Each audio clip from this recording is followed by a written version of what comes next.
Inhale slowly and deeply. Exhale slowly and completely. Give permission to your body to relax. Please.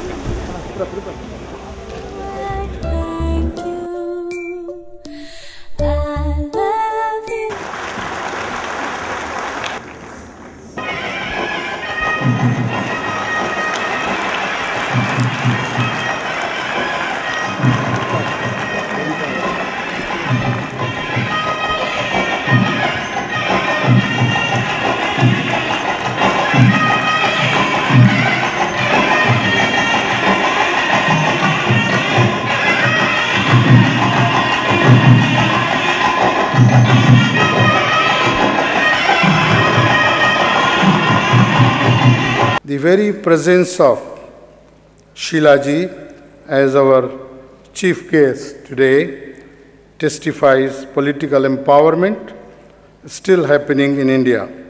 Indian Parliament enacted a number of legislative measures, including a National Commission for Women Act 2000 to empower women in India.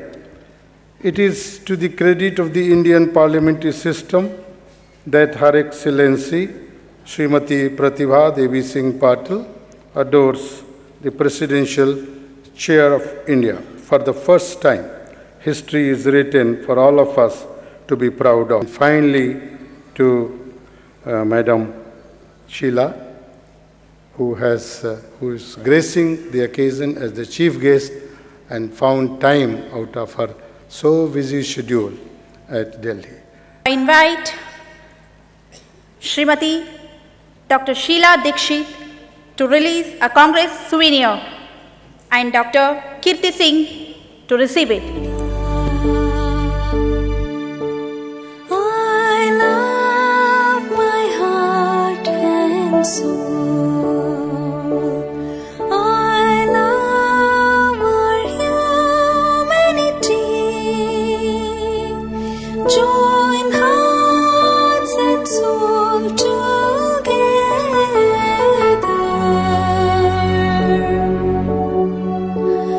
Love, peace and harmony. Love, peace and harmony. Lula, lula, lee. Thank you, Dr. Shiela Dixit and Dr. Kirti Singh.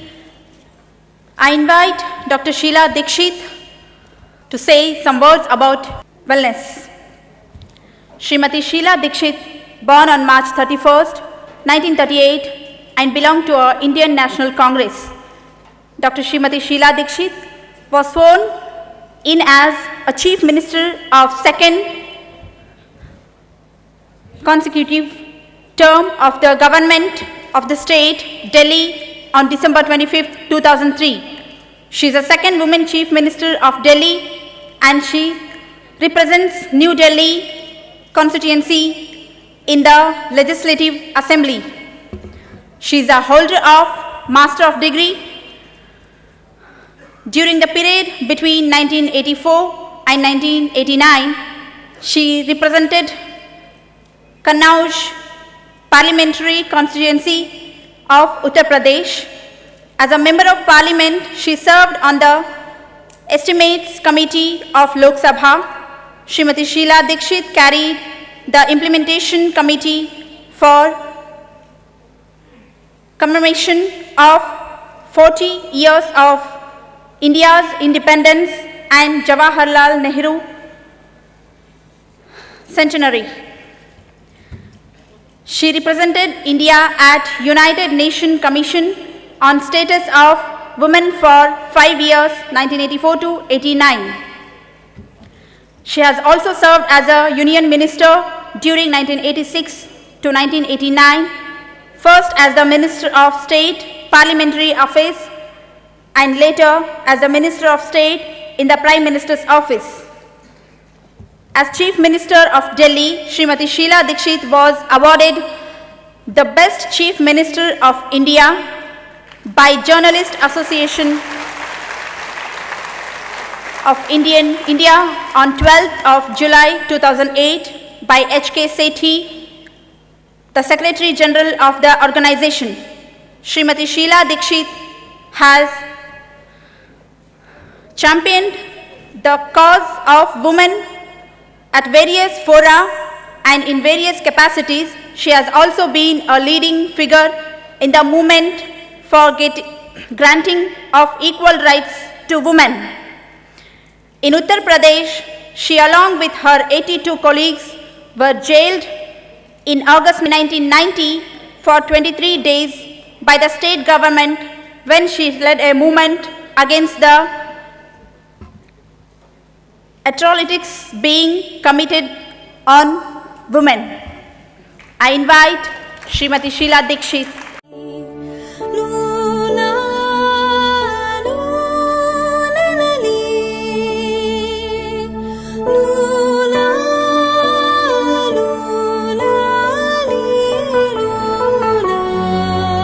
Professor Peter, Dr. Kirti Singh, Dr. Karthikeyan, Dr. King, Dr. Teresa, and many other very distinguished leaders committed to well-being and wellness in the world who are sitting both on the dais with me and those who have come from over 40 countries to join this great movement of awareness of well-being, good health, and with well-being and good health comes a healthy mind also. I'm indeed very, very grateful to Dr. Karthikeyan in particular to have invited me to participate in this extraordinary meeting. I believe it is the fourth such meeting, but the first one dedicated to women's wellness.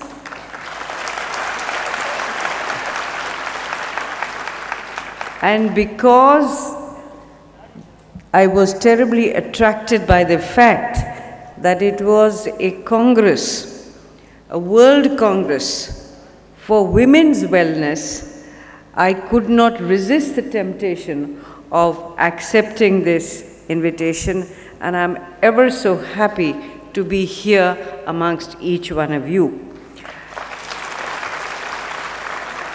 Coming from varied parts of the world, every corner of the world, representing perhaps your own evolution of how do you deal with well-being and wellness, and the exchange of your experiences, your expertise, and what you have to offer to the world will, I am sure, emerge not only as an extraordinary experience for each one of you who have gathered here, but will also show the light for many, many billions of people, rich, poor, either with too much money or too little money, with all the success of the world and with the frustrations that are in each one of our lives.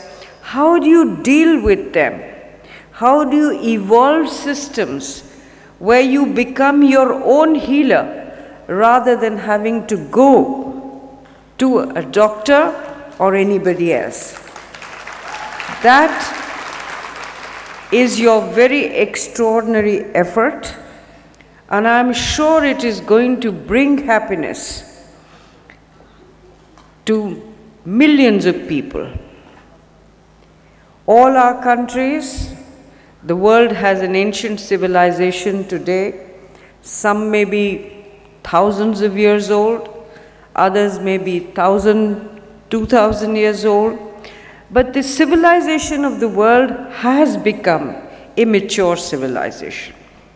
But in spite of this maturity, in spite of the fact that we have made such enormous strides in science, in scientific development, through this scientific development, to enable each one of us to reach out to each other, not only where cures are concerned, not only where communication is concerned, also where the exchange of our various experiences, which can benefit each other.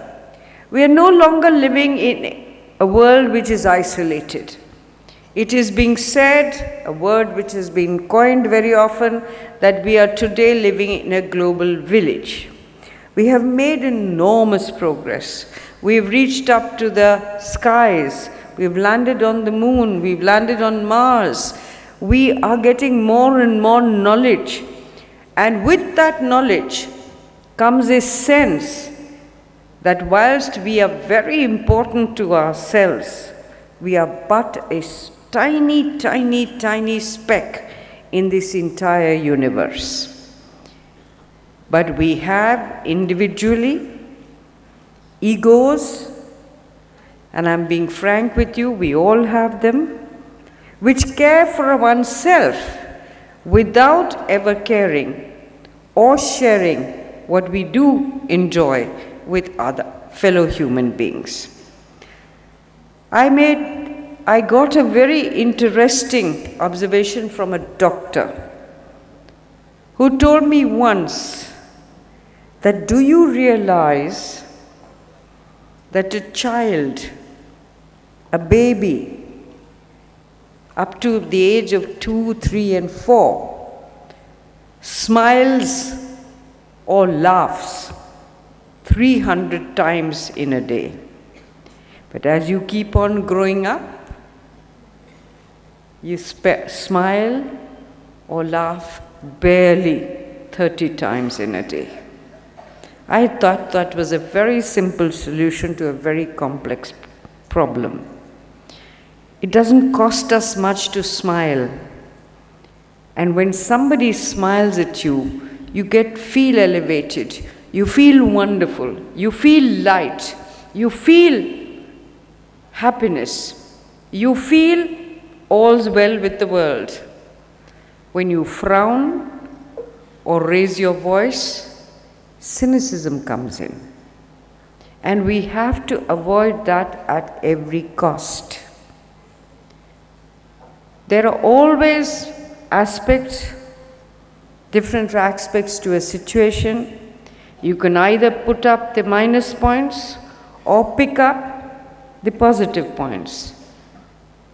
My humble suggestion to all of you would be, I don't have to teach you anything, you do it yourself, you teach others, but my own humble and very small experience has been that if you look at the positive side of things, then you make others also happy and do believe that the world is a beautiful place to live in, and you get this one chance to live here, to enjoy what is happening around us, to meet people that however much many of us may believe that our soul will get transmigrated and we will come back to this world, it will never be in the same shape or the same situation.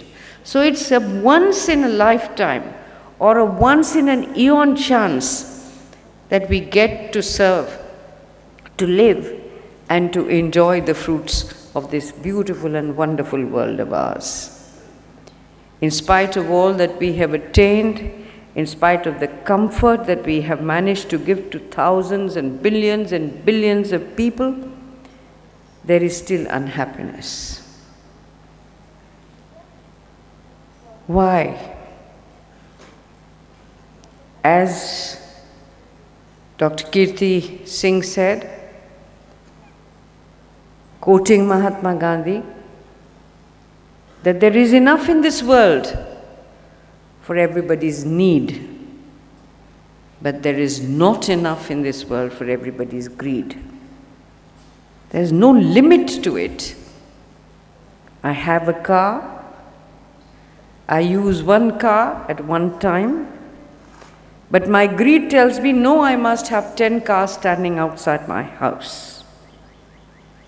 I can wear only 2 earrings at a time. I cannot wear more than that. But I aspire to get 500 pairs so that I can keep on changing them. But the limit is only 2 earrings, 1 neck, 2 arms, 1 pair of clothing. So not to be satisfied, but to be always envious of somebody else does not lessen the somebody else, it lessens your own happiness. You're making yourself unhappy by being jealous or by believing that I can only be happy or well when I have wealth which I cannot even count. The happier days of a tour which I took in my early years of being married to Europe was on a shoestring budget.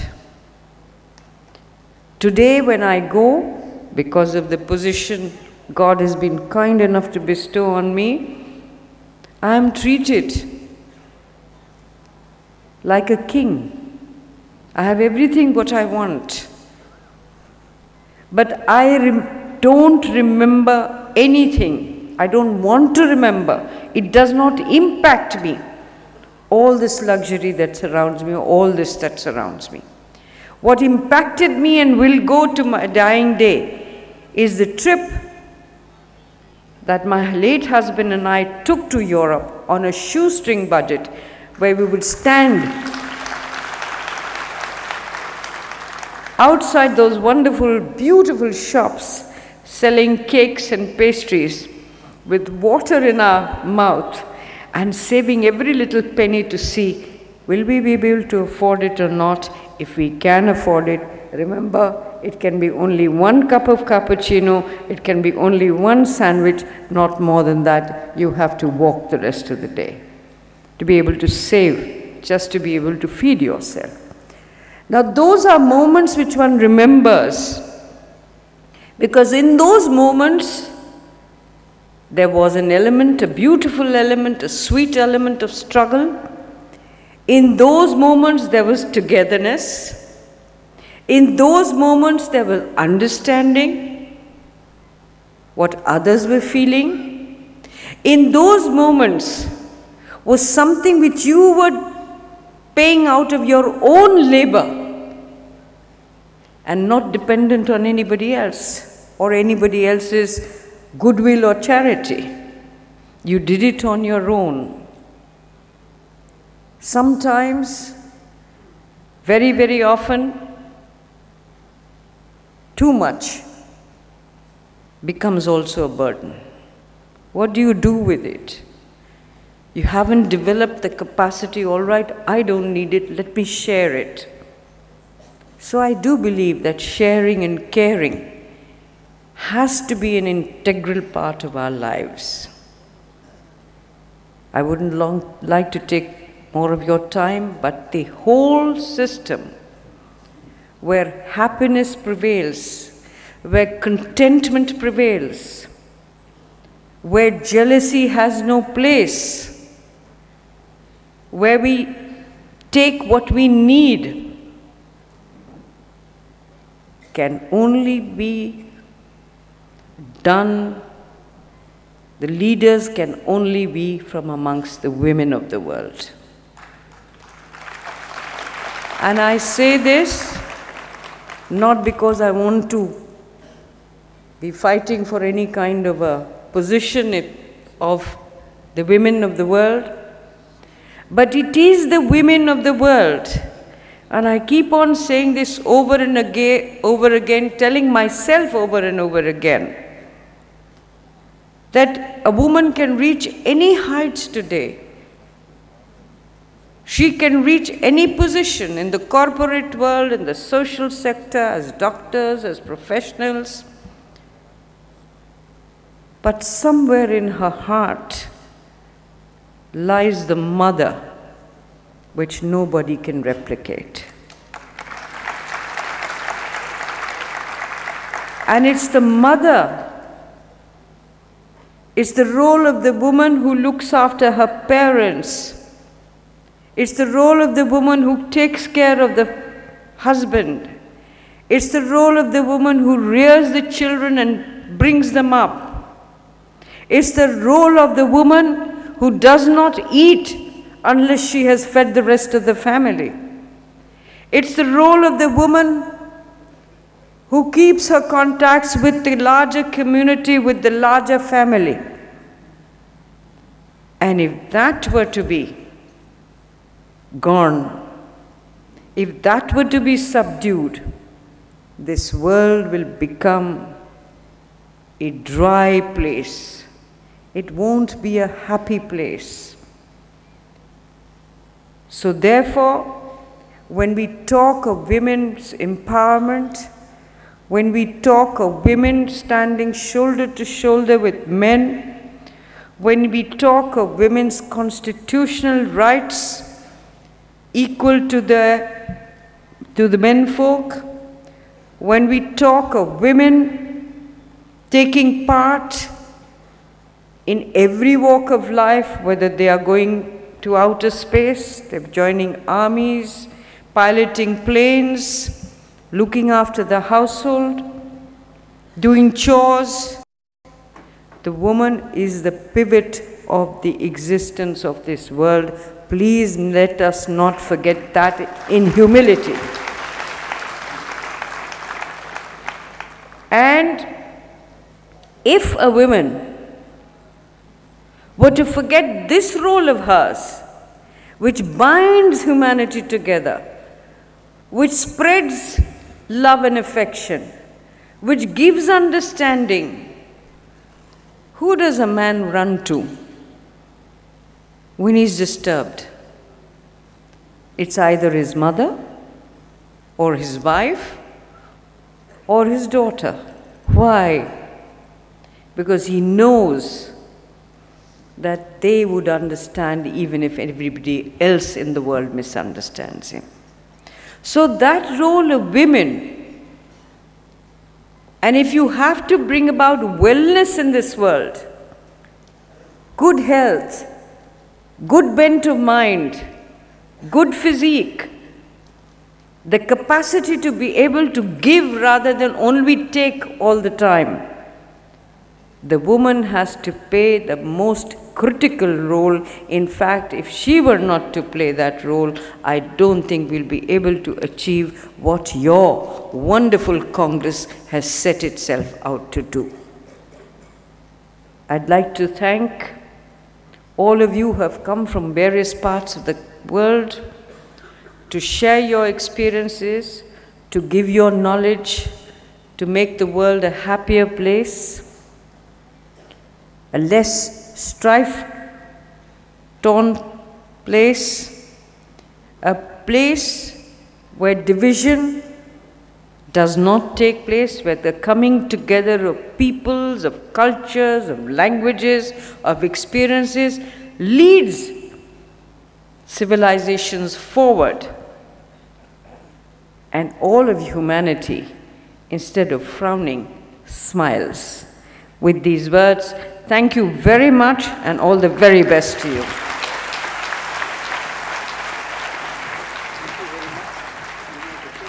Thanks a lot, Dr. Shiela Dixit. I invite Srimati Shiela Dixit to special recognize of our leaders. Thank you, Madam Shiela Dixit, for your inspiring, empowering, and enriching guidance, directions, and love which you have showered to all of us. Thank you very much. All of us promise you that we will follow the directions you have given, the advice you have given to us, not only this year, ongoingly for the rest of our life. Yes? Yes. Thank you. I love you. I love you. I love you. Thank you very much. Thank you, thank you, thank you, thank you, Divine, thank you, Divine, Thank you, Mama. Thank you, Mama. thank you, Mama, thank you, Papa, thank you, Papa, Thank you, Papa. thank you all, thank you all, thank you all, thank you, thank you, thank you, thank you, thank you, thank you, thank you, Divine, thank you, Divine, Thank you, Mama. Thank you, Mama. thank you, Mama, thank you, Papa, thank you, Papa, Thank you, Papa. thank you all, thank you all, thank you all, thank you, thank you, thank you.